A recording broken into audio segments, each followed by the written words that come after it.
So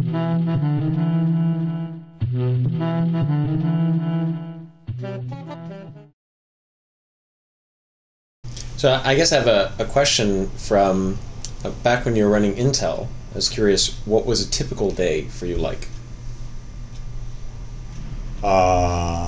In my younger and feverish days, I had an 8 o'clock meeting. In my middle years, the meeting started at 8:30, and I had a few minutes to deal with calls and paperwork and stuff like that, and then I would start a meeting at 8:30, and to the first approximation, the whole day was a sequence of meetings. Meetings typically in the office building where I was.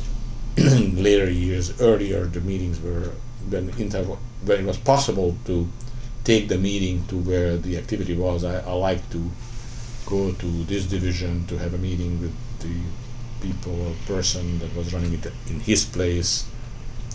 After a while, this was physically impossible because we were all over the place.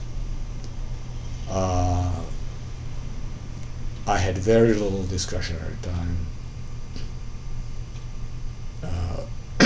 Lunch consisted of a sandwich in one of the meetings. I would finish work 6:30 and go home. And in my CEO years, I had my principal thing I had to worry about is the interaction between the environment and figuring out what of that environment is relevant to us and what we should do, our little exchange with the Second Life in the labs was a very good example of this exercise. You have made it obvious to me that that was relevant to Intel, and I had to work a little to make sure that the current management who can actually do something to respond to that sees it that way. And before you did us that favor, the organization did not think they were that strongly relevant. And after that, it sounds like they did. That transducer function between the outside world and inside is a very key function of strategic management. So what do you do about it? You talk to people who want to sell you something. They generally do a good job educating you of a part of the environment that you would otherwise not encounter. They send you stuff to read that tells about something that you should know about that you would never find on your own, because it doesn't start as being your world.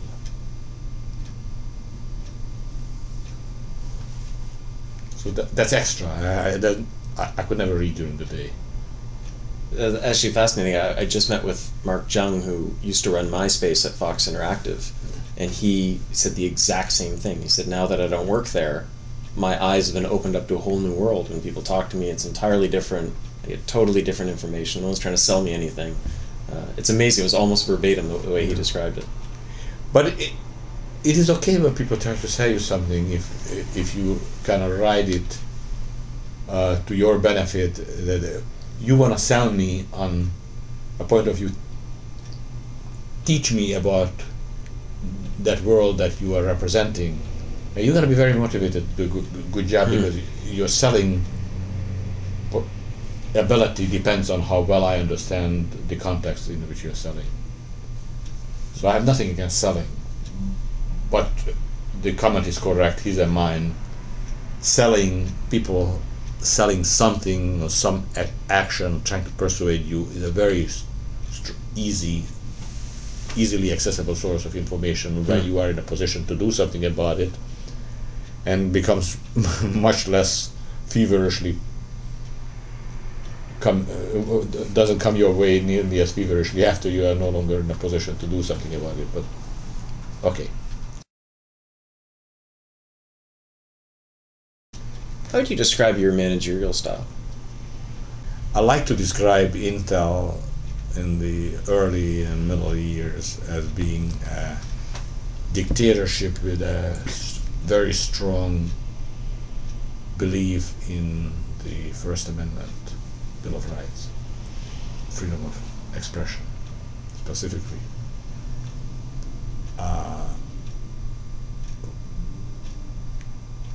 I use that as an example to illustrate what I hoped Intel to become. Ipso facto, I think my desire in my own management style was an emperor with a religious belief in freedom of speech. So if, let's say, Julio and I were executives of yours, and we're sitting down to give you an update on our progress on some project, how would that meeting go with you? Like the classes, like depending on the your performance. You had in your particular class, I had a wide range of behaviors. Maybe for the benefit of our listeners, you could sort of say what that, because it's a very distinct style, which didactic, aggressive, doesn't pull punches, depending on your blood type, so to say, it can be intimidating to the point of paralysis. When you come to and you realize that you are still alive, you are hopefully a little more able to tolerate it in this next round around, and you perform better.